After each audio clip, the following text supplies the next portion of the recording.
Entendo que um político pode ser substituído por um grupo de pessoas. Tiraremos então a figura daquele homem que representa toda uma comunidade para colocar a própria comunidade na representação.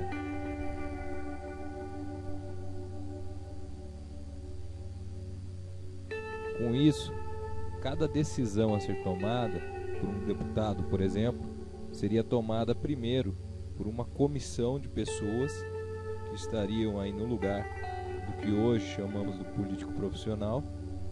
Essa decisão já seria levada pronta, uma vez que teria sido debatida diversas vezes com a comunidade. Isso ajudaria muito a acabar com a falta de vergonha na cara de alguns políticos que fazem a corrupção por baixo do pano, tomam decisões que nada tem a ver com aquele grupo que o elegeu, porque na realidade não existirá mais a decisão de um, será sempre a decisão de um grupo. Não teremos mais o problema do enriquecimento fácil. A divisão do trabalho vai fazer com que ninguém possa dizer eu preciso ganhar para poder fazer isso, porque na verdade esses grupos terão cada vez mais pessoas engajadas e isso causará uma divisão do trabalho, o que tornará desnecessário que cada um ali ganhe dinheiro para fazer isso.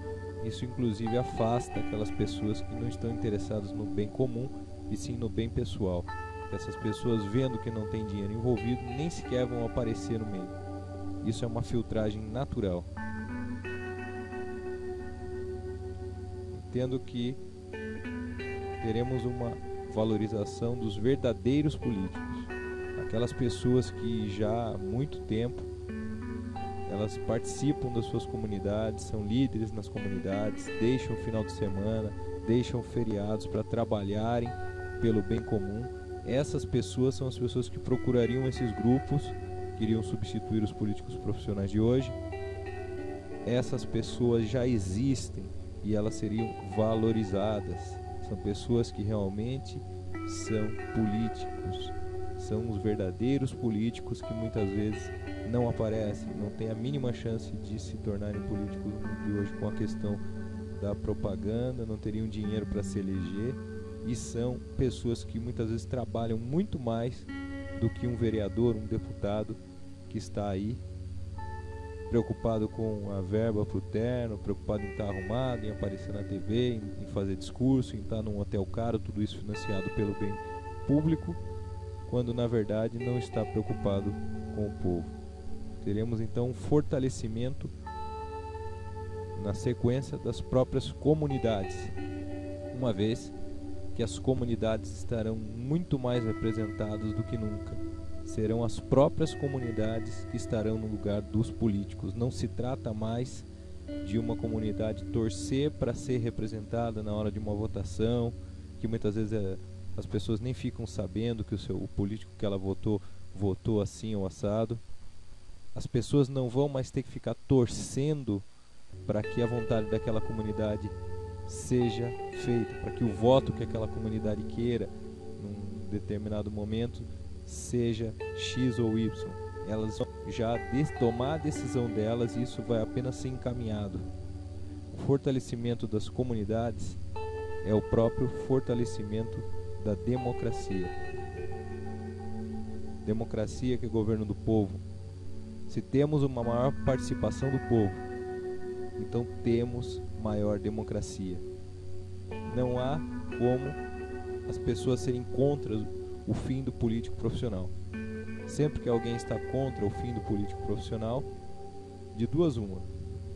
Ou a pessoa tem interesse no sistema político atual porque ela também ganha o seu, ou porque a pessoa está com preguiça de pensar.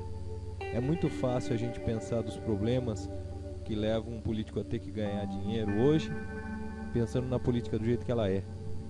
A gente tem que ser capaz de pensar numa nova política. A gente tem que ser capaz de parar de ter preguiça e desenvolver um novo modelo. Então, não há como a gente passar pelo fim do político profissional sem passar por essa revolução na política. Isso sim traria uma revolução para o nosso país, a revolução que a gente precisa, o fim da corrupção. E seria uma revolução sem armas, sem violência. Seria uma revolução branca. Então, a todas as pessoas de bem, com certeza, esse é o melhor caminho. Não estamos aqui falando de um partido político, porque o próprio partido político já envolve interesses financeiros. Estamos aqui falando numa nova política. Não estamos falando em anarquia, estamos falando em democracia, só que numa verdadeira democracia, a Revolução Branca.